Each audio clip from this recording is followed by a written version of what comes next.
আসসালামু আলাইকুম। আশা করি সবাই ভালো আছেন। আজকের যে ভিডিওটি সেটি নেক্সট ইনোভেশনের পক্ষ থেকে করা। এটি একটি কনসালটেন্সি ফার্ম। ছোট থেকে মোটামুটি শুরু করে দিয়েছে এই ফার্মটি কাজ। সিভিলের বিভিন্ন কনসালটেন্সি দিয়ে থাকে।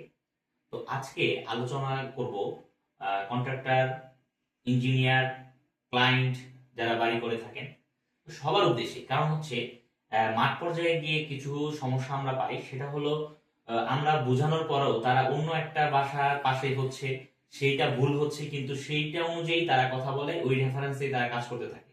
এইটা আসলে খুবই পেইনফুল। তো আমি চাচ্ছি যে যদি একটু হলেও আপনারা এটা কোনোভাবে যে কেউ দেখেন, আমার মনে হয় যে তারা বুঝবেন যুক্তিটা। সবসময় মাঠ পর্যায়ে গিয়ে আসলে ওইভাবে ক্যালকুলেশন করে বোঝানো সম্ভব হয় না। তো আমার ছোট একটা বিষয় যে একদম বেসিক জিনিসটা আপনাদের সামনে তুলে ধরবো ইনশাআল্লাহ। তো আজকের টপিকটা হচ্ছে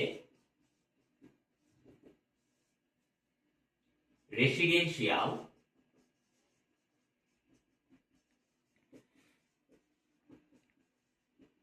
building ramp. Residential building ramp এটা হচ্ছে আমাদের টপিক। তো এটার আগে আপনার বুঝতে হবে যে দুইটা জিনিস। সেটা হচ্ছে এই একটি র্যাম্প, এটি হচ্ছে স্লোপ পার্সেন্টেজ, স্লোপ আর কি, মানে পার্সেন্টেজ না বললেও আসলে বললে না বললে আপনার বিষয়, বাট স্লোপ এটা। এটা হচ্ছে রাইজ। রাইজ মানে উচ্চতা, রান মানে এটা হচ্ছে দৈর্ঘ্য। আমাদের র্যাম্পের ভাষায় এটা হচ্ছে আপনার একটা র্যাম্প। এটা হচ্ছে রোড লেভেল। রোড লেভেল এটা হচ্ছে আপনার বিল্ডিং হাইট।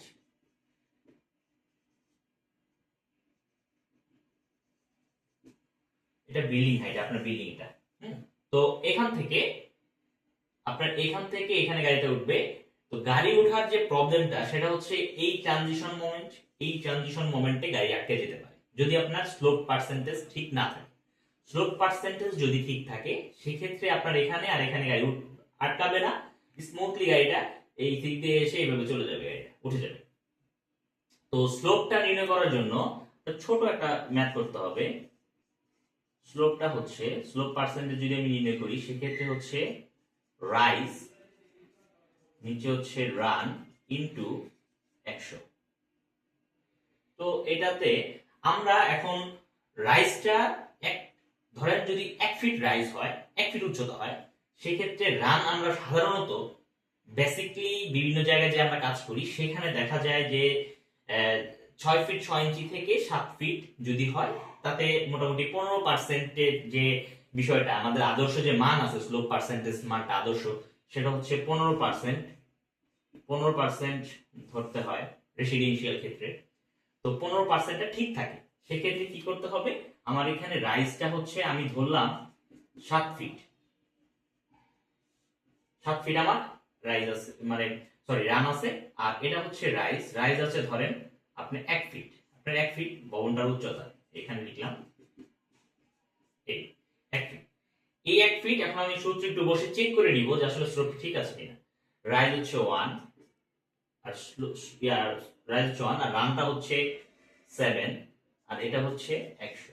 এখন আপনি এটা যদি ক্যালকুলেশন করি, আমি যদি ক্যালকুলেশনটা একটু করতে চাই সেক্ষেত্রে হলো, দেখুন 1/7 ইন্টু 100, 14.28। তো 14.28 হচ্ছে আমার স্লোপ পার্সেন্টেজ। আমি পাইলাম হচ্ছে 14.28%। তার মানে এখানে অনায়াসে গাড়ি উঠবে, স্লোপ ঠিক আছে। আর এখানে একটা বিষয় হচ্ছে, আপনি যদি চান যে এখানে 7 ফিটের জায়গায় একটু কমায় দিতে, সেটাও পারবেন। আর 1 ফিটের ক্ষেত্রে যদি এটা হয়, 2 ফিটের ক্ষেত্রে, 3 ফিটের ক্ষেত্রে, 3.5 ফিটের ক্ষেত্রে জাস্ট আপনি গুণ দিয়ে নিতে পারেন।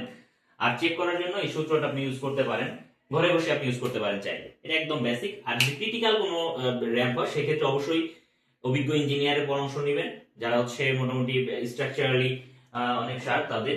তো ইনশাআল্লাহ আপনারা অনেক কিছু শিখতে পেরেছেন। ধন্যবাদ। আসসালামু আলাইকুম।